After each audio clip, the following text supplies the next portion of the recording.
Yeah, and then I teach them the same principle, look, because then you got here, and then it's whip, boom, and it's quick and out, look, yeah? It's a bit of a jump for that. Please! I'm like, hang on, my tornadoes don't blow like that. Yeah, that's the thing. Step through, but yeah. So, right, okay, you ready?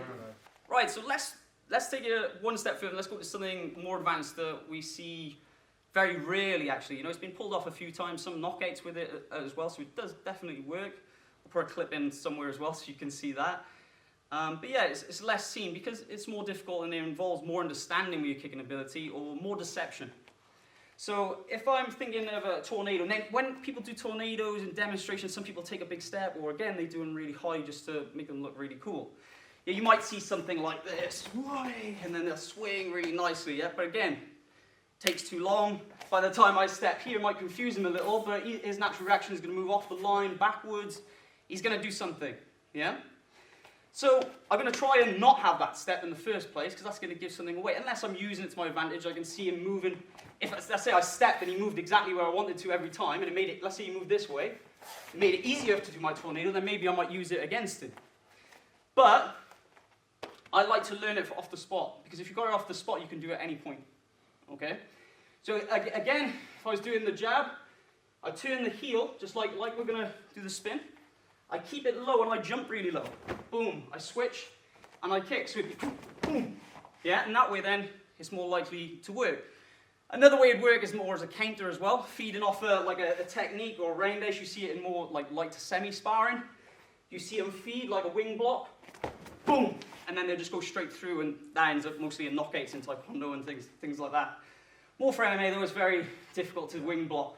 So you're talking probably your jab again, and getting that alignment with the heel, and then you've got that quick little switch right by there. Okay? Makes it look so easy, doesn't it? This one's just a little bit more difficult because it involves timing. But again, if you struggle, start off maybe just getting a little bit of height just to understand the motion, and then cut the height down. That's good. Again, your kick's a little bit off center, you can feel it, yeah? Yeah. You still connect, but the power will be less when it hits. There, that's better. Here we go. Yeah, hook's nice too. That's it. Boom. There we go. That's already more efficient. Still quite a big jump. You can minimize that even more. Here we go. Boom. Boom. Yeah, tilting back, so when you connect, if you catch on them, you're going to fall as well. So just try and get that body up a little bit more. Or the centre of gravity. It doesn't necessarily have to be your body forward. It's more about the centre of gravity under that back leg. Because if you're tilted and you're here, but you can still be tilted in here and you're in balance. So there's a difference then, because your centre of gravity is still under that leg. But if I'm here, now it hinders me when I connect. I'm going to fall off. Does that make sense? Yep. Yeah? Trying to talk about the front step. There we go. That's already more. Because you did the step, right, as well. When you showed me earlier, you were doing the step. It's a big telegraph.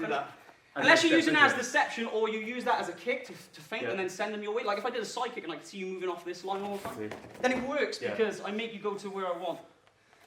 Cool. Yeah? Yeah.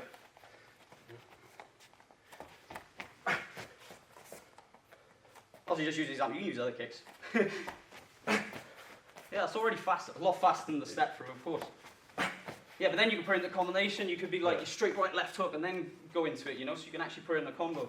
And when you're skilled with it, you've got, obviously, you can track back with it, so you can push back, boom, and then you're traveling backwards with it if you want to keep the distance. If you can see someone advancing on you, then you make it even more possible for working. And this is why people with a higher skill set with the legs, they can transition and change things to make them work even more. So if they can see you moving, they can adjust. Yeah. Just like if I seen you move midway, I could change my kick to over here slightly, or even over-rotate and try and hit you over here. So it's a bit more of a get out of jail free when you understand your legs a little bit more. So if you get that position of that heel, you're in full control.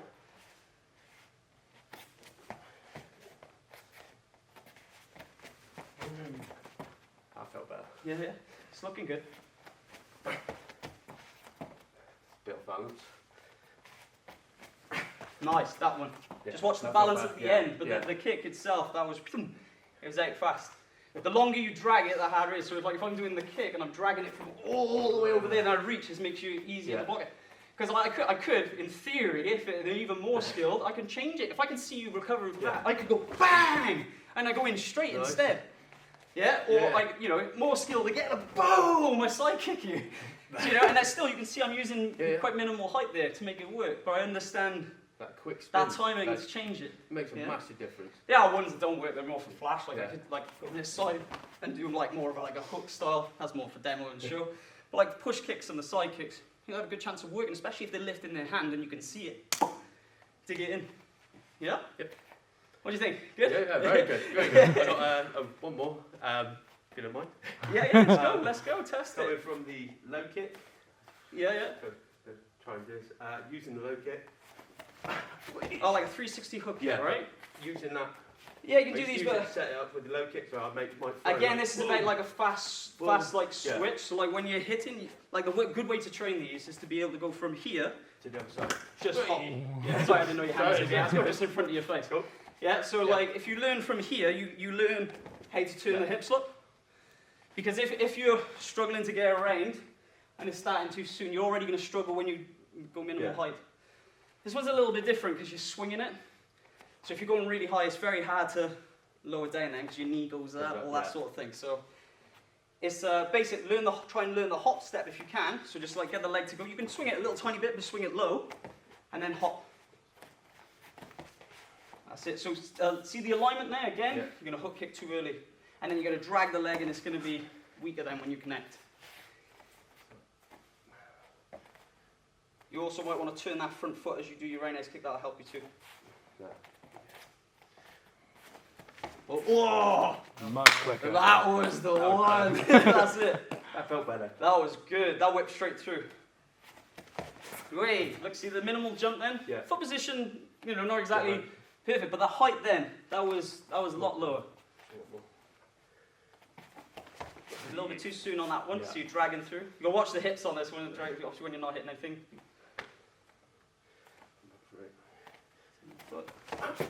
Yeah, here we go. And the way you sell that is exactly what you were saying. I do the low inside leg kick, boom, and then they think this coming again, all of a sudden it switches to the hook. Cool. Yeah, you can use that actually again if it like as a if someone's thinking of throwing the rainless, obviously if they get a good connection, it's going to hinder you a little bit. But then you can actually change it to a back kick then, look, as well. Nice, So you can like feed off. Like if someone's favouring that roundhouse, you can kind of go into this position. Boom, you got a back kick as well. Look. Nice, very nice. Just a little play. Well, very quick. But that's where, you know, I haven't proven these in the cage myself or gone into MMA fights, and I would never claim that I could do them on MMA fights. There's a lot of respect for them getting in there and obviously having all the skill sets that they do.